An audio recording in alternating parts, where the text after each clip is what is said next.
Ngayon, di daw sila mabubuhay kung walang jowa. Ngayon, 13 taong gulang mababa, halos lahat marunong na. Tapos kapag napuntis ng maaga, sa magulang ipapaalaga. Kabataan noon, hanger, tsinelas at pamalo lang ang kinakatugutan.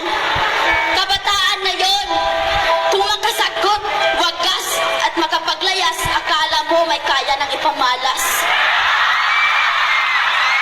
Kabataan na yon, bukso ng damdamin ang laging pinapairal, pero walang oras sa pag-aaral. Pag-uwi ng bahay, diretso agad sa galaan, tapos mas galit pa pag pinagsasabihan.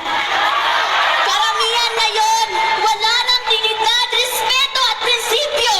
Basta makasabay lang sa uso, walang pakialam kahit nakasakit pa ng ibang tao. Tropa, barkada, yan na ang sinusunod nila. Yan na ang pinapakinggan nila.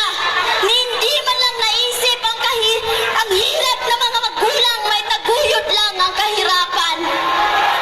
Sa bawat tingin ng pera, pambili ng kolorete at pampaganda.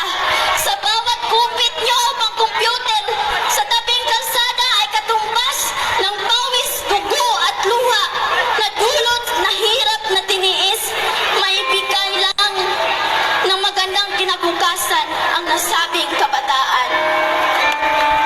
Nasubukan nyo na ba silang pagmasdan? Nasubukan nyo na bang tingnan ang kanilang palad?